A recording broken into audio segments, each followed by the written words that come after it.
자, 이렇게 너무나도 사랑스러운 우리 박은빈 배우님이 연기를 잘하면 잘할수록 시청률은 세계로 뻗어나갈 거고, 자, 이렇게 된다면 누군가는 떼돈을 벌 텐데 그게 누굴까? 알기 쉬운 금융, 경제, 이 세상 재밌는 이야기 시동이키의 시동입니다. 반갑습니다. 한 주간 잘 지내셨습니까? 일단 구독 누르시면서 설명의 왕이 전하는 오늘의 이야기. 오늘은 제가 가장 좋아하는 배우 박은빈님과 새 드라마 이상한 변호사 우영우 이야기입니다. 시간이 없어요. 지금 바로 스피디하게 들어가 보도록 하겠습니다. 오징어 게임 이후에 전 세계에 또 대박칠 조짐이 보이는 K 드라마가 나왔습니다. 바로 이상한 변호사 우영우입니다. 케이블 채널 ENA에서 수요일 목요일날 하고요, 넷플릭스에서도 합니다. 자, 시청률 대박! 지상파나 종편 편성이 아닌데도 첫 방송 끝나자마자 갑자기 입소문에 힘입어서 시청률이 수직으로 상승을 하는데 최고 시청률이 무려 6.4%. 케이블에서 6% 이상이면 기적적인 시청률 초대박 상황. 보통 최고 예능 시청률의 3배 정도 인기! 이 드라마는 오늘 기준으로 이미 국내를 넘어서서 한국은 좁다, 세계로 가자 하면서 세계적 흥행몰이에 들어갔습니다. 넷플릭스에 동시 공개하자마자 빠밤, 전 세계 24개국 중에서 8개 나라에서 1위! 국내를 비롯해서 홍콩, 인도네시아, 말레이시아, 싱가포르, 베트남, 대만, 태국 그냥 1위권, 일본도 난리. 중국은 공식적으로는 못 보니까 어이가 좀 없지만 불법 쪽에서 집계한 차트로도 1위! 아직도 모르는 분들이 계실 텐데요. 도대체 어떤 드라마냐? 일단 한번 제가 드라마를 살펴보겠습니다. 자폐 스펙트럼 장애를 가진 주인공이 있습니다. 박은빈 배우님이 연기한 우영우라는 인물인데요. 이름이 재밌죠? 앞으로 해도 우영우, 뒤로 해도 우영우. 실제로 드라마에서 본인이 이렇게 소개를 합니다. 기러기, 토마토, 스위스, 별똥별, 우영우. 자, 그런데 주인공이 자폐 장애이기는 한데 특정 분야에서 천재적인 재능을 가지고 있는 이른바 서번트 증후군. 기억력이 엄청나다든지, 작곡을 잘한다든지, 피아노만 엄청 잘 친다든지, 수학에 탁월하다든지 그렇습니다. 서번트 증후군인 친구가 바로 주인공입니다. 그래서 법조문을 줄줄줄줄 외우고 한 번 본 책은 다 기억을 해버리니까 서울대 로스쿨 수석 졸업에 변호사 시험 거의 만점, 뭐 이런 캐릭터죠. 저는 여기까지만 딱 보고 처음엔 이거 뭐야, 보나마나 서번트 증후군이면은 자폐이지만 천재 의사로 나와서 히트를 쳤던 드라마 굿 닥터의 문과 버전 아니야? 뻔하겠네 라는 생각 때문에 조금 힘들어 했었습니다. 사실 좀 의아했던 게 변호사라는 일이 혼자 실험실 연구나 지식으로만 승부가 나는 그런 영역이 아닙니다. 책에 있는 지식은 필요하지만 소위 말해서 사회활동이랄까, 세상 사는 이치랄까, 뭐 좀 돌아가는 일들, 만나야 될 사람들이 너무 많은 일, 실제로 사람을 잘 상대해야 되고 그런 게 오히려 지식보다도 더 중요한 직업이다 보니까 굿닥터의 문과 버전, 이게 법조 분야에서 가능한 일이야? 라는 생각 때문에 처음에는 선뜻 봐지지가 않았습니다. 그러나 이것은 저의 착각! 일단 마음 먹고 첫 편을 보는 순간 그냥 빠져버려! 완전히 빠져서 그냥 무조건 정주행! 이 드라마의 매력을 제가 한번 정리해 보도록 하겠습니다. 우선 힐링, 따뜻함입니다. 자폐 스펙트럼에 대한 편견을 없애려고 아주 디테일하게 공을 많이 들였습니다. 우리가 사실 잘 모르는 그분들의 습관, 예를 들어서 대화할 때 왜 같은 말을 따라하고 계속 반복하는지, 또 가능한 한 매일 같은 길을 다니고 같은 음식을 먹는 항상성을 유지하고 싶어 하시는지, 또 자폐도 하나의 증상으로 정의 내리기 어려울 만큼 다양하다라는 것들을 정말 잘 알 수가 있었습니다. 그러나 이것들을 꼰대처럼 설명해주지는 않습니다. 야, 니들도 좀 배워. 양심이 있으면 좀 배우라고. 장애인들 불쌍하지도 않아? 주저리 이런 식으로 설명을 늘어놓는 대신 따뜻한 터치, 인간미 있게 스며들게 합니다. 아주 수준 높은 사람들만 구사할 수 있는 기술이죠. 설명 없이도 설명이 된다.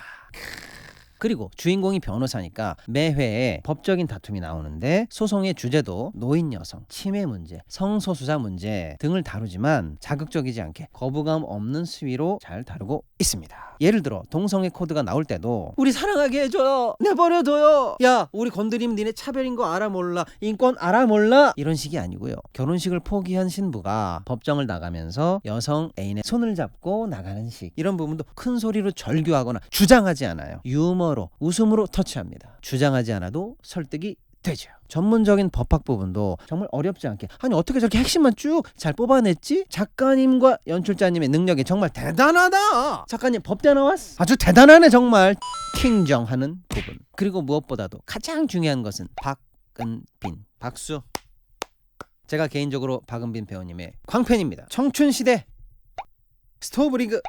스토브리그에서 했던 명장면 선은 네가 나왔어. 지랄하네 이씨. 연기 어렵다.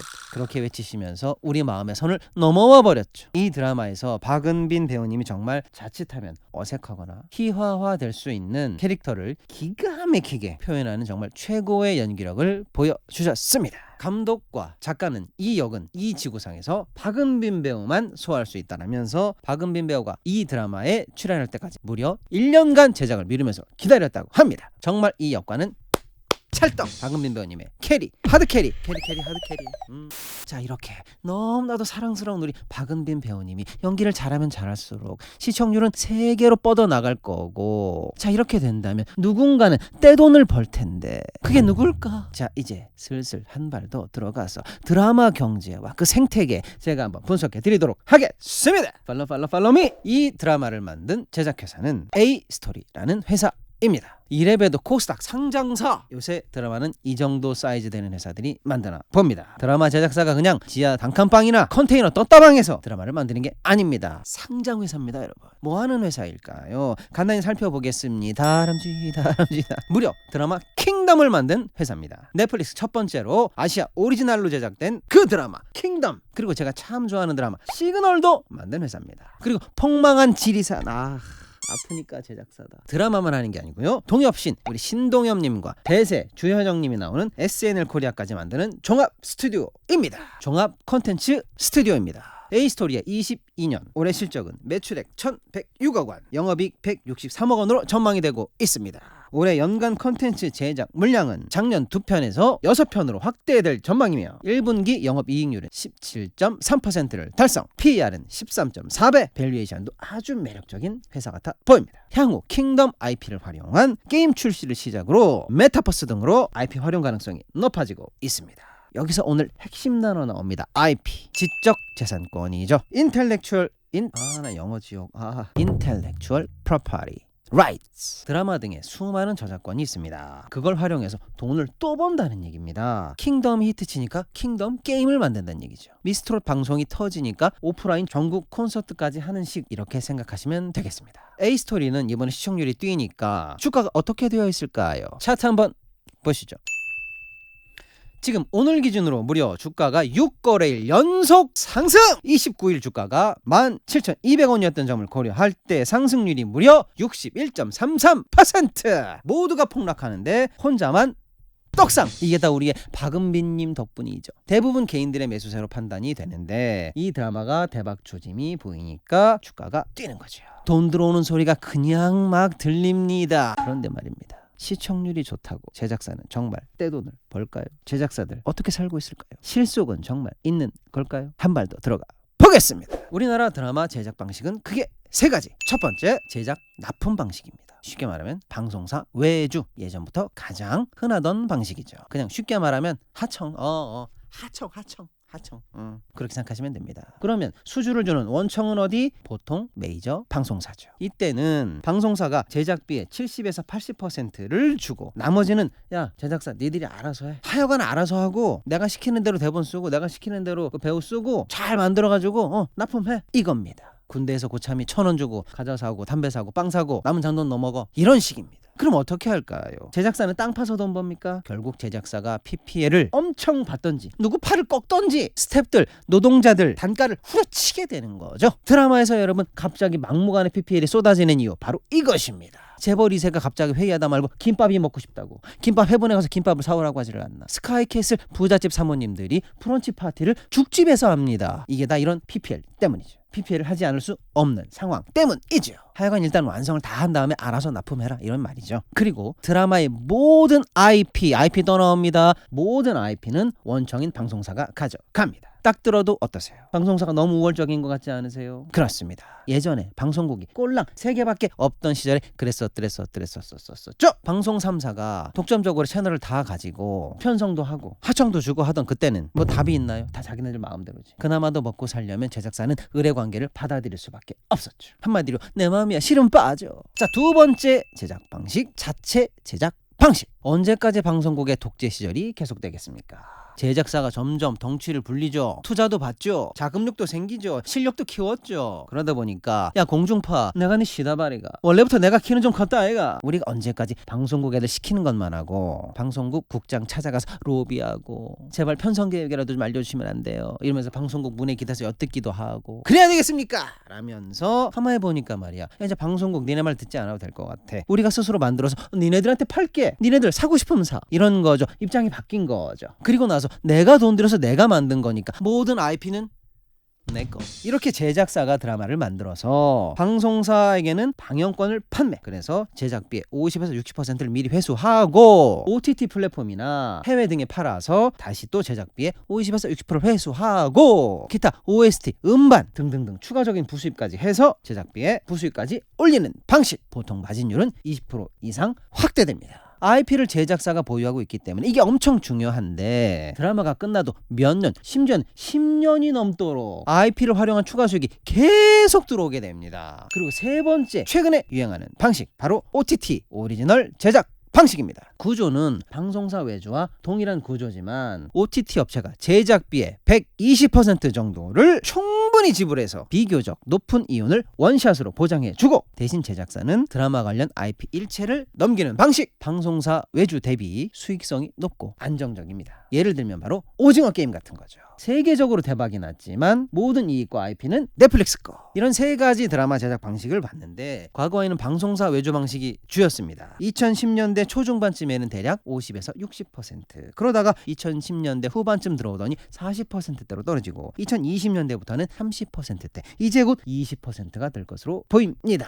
대신에 드라마 제작자들은 IP를 직접 투자하는 비중을 늘리고 있습니다. 이런 변화가 왜 생겼을까요? 바로 플랫폼의 변화 때문이죠. 쉽죠? 바로 그겁니다. 공중파 3사만 있다가 종편 같은 채널이 많아지다가 이제 OTT까지 생겨나니까 만들어 파는 입장에서는 물건 팔 곳이 많아지니까 얼마나 좋습니까? 특히 OTT는 이제 전혀 다른 양적, 질적 변화를 만들어내고 있습니다. OTT에 관해서 안 다룰 수가 없겠죠. 도대체 OTT는 뭐냐? OTT, Over the Top. 여기서 탑은 셋톱박스의 탑입니다. 즉 인터넷을 통해서 방송 프로그램, 영화 등 미디어 콘텐츠를 제공하는 서비스. 말이 어렵지만 그냥 넷플릭스라고 생각하시면 됩니다. OTT 등장과 함께 비약적으로다가 아주 대박적으로다가 제작사들이 성장을 합니다. 국내 방송 영상 산업 매출의 규모는 2020년 21.9조 원으로 전년 대비 5.4% 성장. 이 중 제작사의 매출은 3.9조 원으로 전년 대비 무려 25% 성장. 시장이 큰 것보다 독립 제작사들의 매출이 더 크고 있다는 거죠. 바로 국내외 OTT 콘텐츠 제작 물량이 늘어났기 때문입니다. 국내 OTT 시장은 2021년 약 1조 원으로 추정. 국내 전체 방송 영상 시장의 5% 정도까지 빠르게 성장했습니다. 그런데 최근 넷플릭스의 순 가입자 수가 감소하고 국내 주요 OTT의 월 사용자 수가 줄어들면서 OTT 시장 성장성에 한계가 온 거 아니냐라는 부정적인 얘기가 있기는 있습니다. 빅데이터 분석 플랫폼 모바일 인덱스에 따르면 국내 7개 OTT 업체의 4월 합산 월 사용자 수가 1월 대비 무려 마이너스 11.3%. 그런데 말입니다. 저는 이렇게 봅니다. 이것은 사회적 거리두기가 완화되면서 외부 활동이 늘고 안 가던 극장도 가게 되고 뮤지컬도 보게 되고 음악회도 가고 하면서 다양한 컨텐츠 소비가 가능해진 것과 또 여름이라는 계절적 요인도 있어 보입니다. 그리고 여기서 저는 아주 중요한 포인트를 말씀드립니다. OTT 내에서 우리나라의 위치를 봅니다. 넷플릭스의 연간 한국 콘텐츠 투자 금액은 2021년 5,500억, 2022년에는 무려 8,500억에서 1조! 이 정도 금액이 어떤 금액이냐? 2020년 지상파 방송의 모든 프로그램의 제작비를 다 합한 금액과 똑같습니다. 엄청난 거죠. 어쨌거나 저쨌거나 왜 이렇게 투자금이 늘고 있는 걸까요? 큰 판을 보세요. 글로벌 기업들이 OTT 사업에 속속 진입하고 있지 않았습니까? 전쟁터입니다. 대전이라고 부를 만하죠. 아마존이 내놓은 서비스 프라임 비디오, 디즈니가 만든 디즈니 플러스, 애플이 만든 애플 TV, 워너미디어의 HBO 맥스, 우리 국내에서도 웨이브 등등등. 이 모든 OTT 회사들이 아시아 시장 공략에 당연히 신경을 쓰겠죠. 인구가 얼마입니까? 아시아 OTT 시장 규모는 2019년 약 32조 4,200억에서 2024년에는 무려 60조까지 커질 것으로 전망. 연평균 성장률이 13%로 해마다 두 자릿수의 성장률을 보일 것으로 보입니다. 넷플릭스만 봐도 아시아 태평양 지역의 가입자는 100만 명 순증. 2022년 1분기 매출은 11.7%, 가입자 비중은 15.2%까지 상승. 자, 판을 보세요. OTT 회사가 점점 늘어납니다. 그 안에서 아시아 영향력과 성장성은 점점 늘어납니다. 자, 그런데 지금 아시아를 이끌고 있는 나라가 어딥니까? 당연히 한국, 한류, K.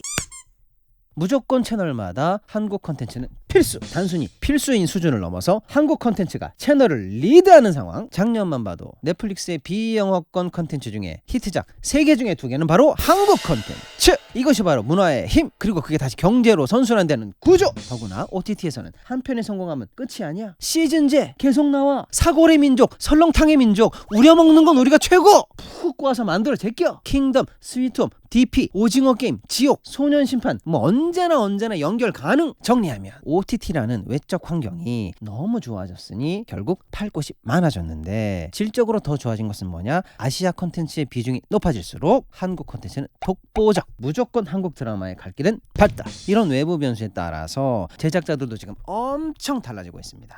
첫째, 시스템적 측면에서 이제 제작 인력을 직접 보유하고 회사가 커집니다. 회사 안에 전문 PD, 전문 감독, 전문 작가 다 전속으로 두고 있습니다. 두 번째, 이제 IP를 가지고 부가 사업을 엄청 만들어낼 수 있는 능력을 갖췄습니다. 게임 만들죠, 웹툰 만들죠, 뭐 메타버스 한다고 그러죠. 별거 다 합니다. 세 번째, K컬처를 활용하고 있습니다. 글로벌로 인기를 끌고 있는 우리 가수, 글로벌적으로 인기를 끌고 있는 우리 웹툰, 이것을 엮어서 다양한 IP를 만들어서 드라마에 녹이고 있죠. 자, 네 번째, 중소형 회사들도 규모를 키우고 있습니다. 합병을 하기도 하고요. 합병이 어려우면 연합, 얼라이언스를 만들기도 합니다. 또 자본적으로도 증자, 외부 투자, 심지어는 IPO까지 거침없이 도전하고 있습니다. 나아가서 심지어 이제는 해외 유명 드라마 제작사를 사버려! 미국 드라마 제작사 엔데버 콘텐츠, 그리고 윕, 이미 우리나라 업체가 샀습니다. 이제 미국 제작사와 글로벌 시너지를 내는 단계까지 이른 상황. 자, 제가 좋아하는 박은빈 배우 등이 있지만 이상한 변호사, 우영우 같은 드라마가 주먹구구식으로 스타나 스타 연기자나 명감독 한두 사람의 힘으로 되는 것은 아니겠죠.